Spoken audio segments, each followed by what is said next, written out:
මට කියන්න තියෙන චූටි වෙනස් කතාවක්. ඒ කියන්නේ මෙඩිසින් යන්න ආසාවක්, ડોක්ටර් කෙනෙක් වෙන්න ආසාවක් කිසිම ආසාවක් තිබ්බ කෙනෙක් නෙමෙයි. මට ආසාව තිබ්බේ ඩාන්සින් කරලා මේ අයිලන්ඩ් රෑන්ක් එකක් දාලා ඒ පැත්තේ නිකන් ඉහළටම යනවා කියලා එකක් තමයි මගේ ඔළුවේ තිබුණේ. සැප් එකේ උඩරිම ලකුණු අරගෙන ස්ටේජ් නගින්න ඕනෝනේ මේ සැප් ටීම් ලීඩර් කෙනෙක් වෙන්න ඕනේ. මේ දු පිටිපස්සෙන් නටනවා වගේ තමයි මම යාළුවන්ට කතා කරන්නේ.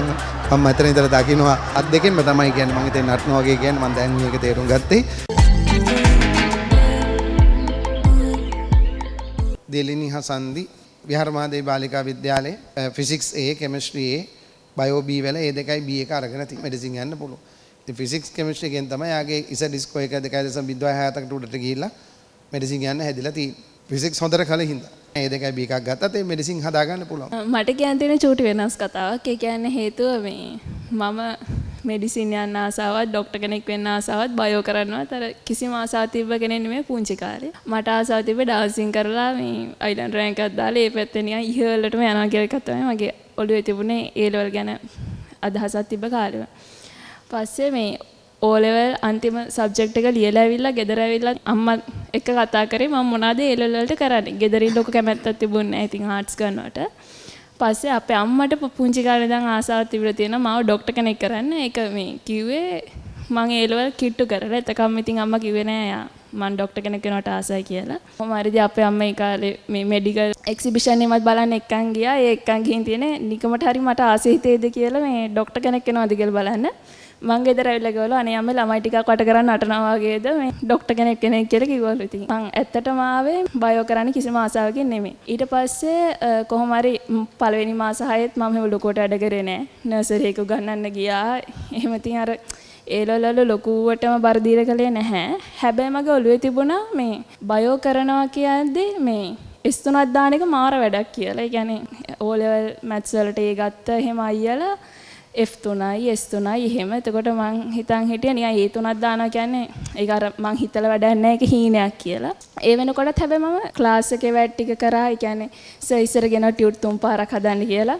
මම උඩරිම try කරනවා 3 පාරක් හදන්න. ඒ උනට හදා ගන්න බෑ. කපනවා, ආයි හදනවා, කපනවා, ආයි හදනවා. මට හරි ආසයි තුන ෆිසික්ස් වලට කෙමිස්ට්‍රි වලට. මම මාරම විදිහට ඒ දෙකට ආස වුණා. ඒ කියන්නේ පුදුම ආසාවකින් කරේ. එතකොට ඒ කියන්නේ 2023 මම කියන්නේ ජනවාරි වගේ වෙනකොට පිස්සෙන් වගේ කෙමිස්ට්‍රි ෆිසික්ස් කරන්න පටන් ගත්තා. ඒ කාලේ පාර යනකොටත් හිතනවා කොහොමද මේවා වෙන්නේ ෆිසික්ස් වලින් හිතන්නේ කාලේ ආන්තර විද්‍යාව කලේ අපිට. ඉතින් ඝර්ෂණයෙන් හිතනවා නිව්ටන් නියම වලින් හිතනවා සාපේක්ෂ ප්‍රවේගයෙන් හිතනවා අර ඒ කියන්නේ එක විදි වලට හිතන්න ගත්තා. ඒ විදිහට ගියා.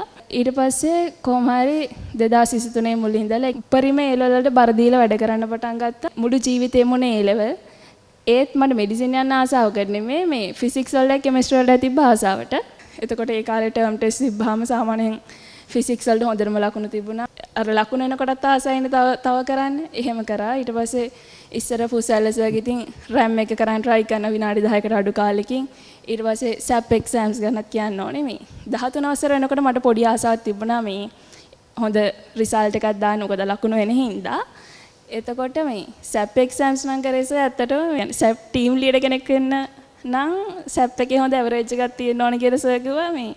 ඒ හින්දාම තමයි SAP එක නම් ඌමනාවෙන් කරේ. කියන්නේ SAP එක එකක්වත් මග අරින්න නැතුව SAP එකේ උඩරිම ලකුණු අරගෙන ස්ටේජ් නගින්න ඕනෝනේ මේ SAP team leader කෙනෙක් වෙන්න ඕන හින්දා නැතුව සෑහෙන්න වැඩ කරා. ඒ කියන්නේ නිකන් ආපු රිසල්ට් එකක් නෙමෙයි. මං ඉස්කෝලේ හැමදාම ගියා. ඒ කියන්නේ පුළුවන් උඩරිම ගියා. ඇඩ්මිෂන් දීලාත් ඉස්කෝලේ ගියා. අන්තිම දවසේ වෙනකම් ඉස්කෝලේ ගියා. සමහර දවස්වල මං විතරයි ඉස්කෝලේ. ගොඩක් දවස්වලට ගිහිල්ලා ලැබ් එකට ගිහලා ප්‍රැක්ටිකල් කරනවා, සර්ලාගෙන් ප්‍රශ්න අහනවා. ක්ලාස් එකේ තේරිච්ච නැති තැන් ඉස්කෝලෙන් අල්ලගත්තා. ඉස්කෝලෙන් තේරිච්ච නැති තැන් ක්ලාස් එකෙන් අල්ලගත්තා. එතකොට ක්ලාස් එකේ SAP exams වල තියෙන ප්‍රශ්න සමහරකට ඉස්කෝලෙන් අහනවා. ඒ විදිහට ගියා. ඒ වගේම මේ සර් දෙන ක්ලාස් එකේ දෙන මොටිවේෂන් එක මේ අර හවසට කරන අදිෂ්ඨානේ මම ඒක හරිම ආසයි කරන්න. මේ සහ උදේට කරන අර S2 ගහගෙන කරන ප්‍රාර්ථනා මම ඒකත් ඒ කියන්නේ අර සමහර කලාවල වලට සතියේ දැන් වැඩ වැඩි වෙලා වලට ඒ වෙදි හිතනවා අයියෝ මම දැන් ඒ ලෙවල් අනා ගන්නයි යන්නේ වගේ කියලා ඒත් අර සෙනසුරාදා උදේට හිතනවා නෑ මම කොහොම හරි කරනවා මං කරන්න ඕනේ අම්මා වෙනුවෙන් එතකොට අම්මා ටිකක් අසනීපත් වෙලා හිටියේ ඉතින් අම්මා වෙනුවෙන් කරන්න ඕනේ මම මේ දේ කොහොම හරි කරන්න ඕනේ කියලා සර් ගොඩක් ස්තුතියි අවස්ථාව ලබා දුන්නට සහ අපිට උගන්වලා අපිව මේ තැනකට ගෙනාවට මම බැලේ පන්ති අවසන් වෙන දවසෙත් නර්තනයක් දැම්මේ නෑ නේද? නටුවන් නටන්න හසුනාට දැන් හරි නටලා පෙන්නවද? හරි.